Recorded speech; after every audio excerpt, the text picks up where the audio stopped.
বন্ধুরা, আশা করি সবাই ভালো আছো। আজকে আমরা কুলাউড়াতে আমরা মূলত আজকে আসার উদ্দেশ্য হলো যে কুলাউড়াতে অসংখ্য ঝর্ণা আছে। কুলাউড়া বড় লেখাতে অসংখ্য ঝর্ণা আছে, কিন্তু আমরা ঝর্ণাগুলা এর আগেও আসার চেষ্টা করছি, কিন্তু বিভিন্ন কারণে হয়তোবা এটা সম্ভব হয় নাই। কিন্তু আজকে যে আমরা যে ডিমাই ঝর্ণাতে যাইতেছি, এটা আসলে এই বৃষ্টির সময় ছাড়া আসলে দেখা এটা উপভোগ করা যায় না। যাইতে রাস্তাগুলো খুবই বিপদসংকুল। তো আশা করি সবাই এইদিকে আসতে অবশ্যই মৌলিবাজার এবং শ্রীমঙ্গল হয়ে তারপরে যদি সিলেট থেকে আসেন তাহলে মৌলিবাজার বড়লেখা দিয়ে ঢুকতে হবে। আর যদি আমরা শ্রীমঙ্গল হবিগঞ্জ থেকে আসি তাহলে মৌলিবাজার কমপ্লিট করে তারপরে আমরা মৌলিবাজার থেকে বড়লেখা থেকে সিএনজি যুগে আসা যাবে। তবে সিএনজি যুগে একটা নির্দিষ্ট জায়গা পর্যন্ত আসার পরে বাকি রাস্তা পায়ে হেঁটে যেতে হবে। পায়ে হেঁটে প্রায় 1.5 ঘন্টা সময় লাগে। কুলাউড়ার পাহাড় আসলে এর অবস্থাগুলা খুবই বিস্তীর্ণ। তো আমরা আজকে যে টুরিস্ট টিম এখানে আসছি, এখানে আমরা কয়েকটা টুরিস্ট টিম, আমাদের বৃহত্তর সিলেট বিভাগের একটা বড় টিম আছে, তাছাড়া বেশ কয়েকজন বাংলাদেশের সুনামধন্য ব্লগাররা আছেন। তো সবাই একসাথে আসলে এই ট্রেলটা উপভোগ করার জন্য আজকে আমরা ডিমাই ঝর্ণার দিকে আসলে একটু একটু করে যাইতেছি। তবে রাস্তা কিন্তু খুবই বিপদসংকুল। সামনে যদি কেউ আসতে হয় তাহলে আপনাকে অনেক কষ্ট করে আসতে হবে। তবে দেখেন, মেঘ দেখা যাচ্ছে, এখান থেকে মেঘ দেখা যায় একদম ক্লিয়ার। এই পাহাড়গুলোতে এর সৌন্দর্য দিয়েছে এই মেঘগুলো।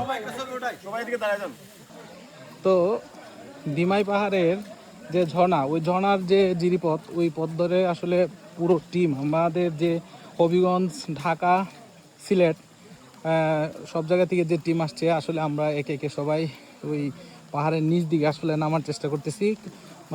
এখানে কিন্তু অনেক ধরনের গাছ আছে, বিশেষ করে আতর গাছের একটা বিশাল সমাহার আসতেও দেখা গেছে। এখন এদিকেও যে গাছগুলো দেখতে পারতেছেন, এগুলা ম্যাক্সিমামই আতরের গাছ। নিচে অনেক পিচ্ছিল এবং বিপদসংকুল জায়গা। তো এই জায়গা বের হয়ে আসলে সবাই এটার মজা উপভোগ করতে আসে। তো ট্রেলে না আসলে আর এসব ঝর্ণা জায়গা যদি আপনি যদি উপভোগ না করি, আসলে জীবনে উপভোগ করার অনেক কিছু মিস হয়ে যাবে। এই যে নিচে যে ছড়াটা গেছে, এই ছড়াটা আমাদেরকে পার হইতে হবে ওই ঝর্ণার দিকে আগতে হলে। খুব সাবধানে যে সাবধান হয় ওই নিশ্চিত হয় যে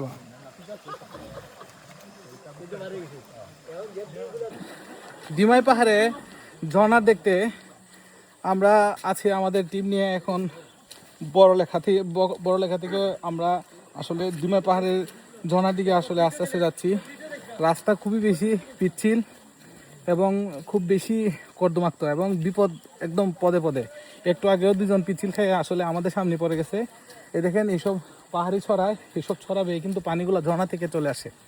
তো যারা বড়লেখা ডিমাই ঝর্ণা আসবেন তারা কিছু জিনিস সাথে নিয়ে আসবেন, বিশেষ করে ভালো মানের ক্যাটস নিয়ে আসবেন এবং বৃষ্টির সময় আসলে এরকম ভালো রেনকোট নিয়ে আসতে হবে, নতুবা আপনি বৃষ্টিতে ভিজবেন এবং পা পিচ্ছিল হওয়ার সম্ভাবনা খুব বেশি। আর যদি পারেন সাথে একটি ট্রেকিং লাঠি জাতীয় কোনো কিছু আসলে সাথে রাখবেন। ট্রেলে আসলে এভাবে আসা যায় না খালি হাতে, ট্রেলে আসাটা আসলে খুবই বিপজ্জনক। একদিকে পাহাড়, একদিকে এমন পাহাড়ি ঝর্ণা, আর এরকম আসলে বিপদসংকুল রাস্তা। এভাবেই আপনাকে বাংলাদেশের অনেক ছোট ছোট ঝর্ণা আছে, এগুলো দেখতে হলে আসলে আপনাকে অ্যাডভেঞ্চার এভাবে নিতে হবে। পানির স্রোতটা দেখেন জাস্ট, এই পানির স্রোত বেয়ে কিন্তু আসলে ওই ঝর্ণার দিকে আসলে যেতে হবে। তো আমাদের যে টিম আছে অলরেডি তারা অনেক দূর আগায় গেছে। আপনারা দেখতে পারবেন যে আসলে কিভাবে আসলে আমরা ডিমাই ঝর্ণাতে যাচ্ছি, এটার আসলে একটা ফুল স্টোরি দেওয়ার চেষ্টা করব। এই দেখেন, পানির স্রোত আছে, মোটামুটি ভালো স্রোত আছে, নিচে পাথর আছে। তাই যারাই ডিমাই ঝর্ণাতে ঘুরতে আসবেন অবশ্যই ভালো মানের জুতা, রেনকোট এগুলা সাথে নিয়ে আসবেন। এই হলো ডিমাই পাহাড়ের মানে ওঠার আরেকটা রাস্তায় এতক্ষণ ওই দিক দিয়ে নামছি, এখন এই দিক দিয়ে এই পাশ দিয়ে উঠতে হবে। আর এই পাশ থেকে সরার পানি আস্তে আস্তে কিন্তু এগুলা এসব ঝর্ণা থেকে মানে চলে আসে। আর রাস্তাগুলো দেখেন, রাস্তাগুলো কিন্তু অনেক উঁচুতে। এখানে কিন্তু অনেক উপজাতিরা বসবাস করে এবং জায়গাগুলোও কিন্তু দেখতে কিন্তু খুব মনোরম হয়। আমি যখন উঠতেছি তখন ডাউন থেকে উপরে ওঠার যে একটা অবস্থা, এটা দেখলে বোঝা যায় আসলে পাহাড়গুলো কতটুকু উঁচু নিচু আর কি। চারোদিকে কিন্তু এই আগরবাতি যে আমরা ব্যবহার করি, ওই আগর গাছ আছে আর কি। অত্যন্ত বিপদ সংকুল এই রাস্তা। এই রাস্তা দিয়ে আসলে ঝেরঝেরি জমাতে আসতে হয়। দেখেন আমাদের সাথে যারা আসছিল তারা অলরেডি আস্তে আস্তে নামতেছে। আমরা এই উপরে খাড়া ঢাল থেকে কিন্তু আসলে এদিকে নামছি।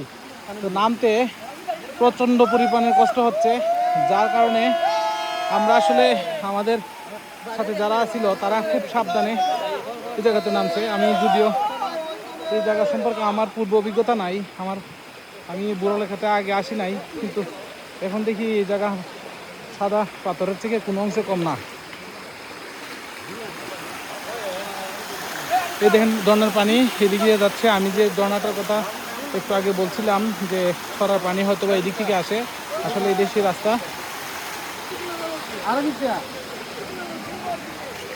এই দেখেন এদিকে অনেক বড় বড় পাথর, আর পাথরের মধ্যে দিয়ে কিন্তু এই ঝর্ণাটা কিন্তু তার গতিপথ নির্ণয় করছে।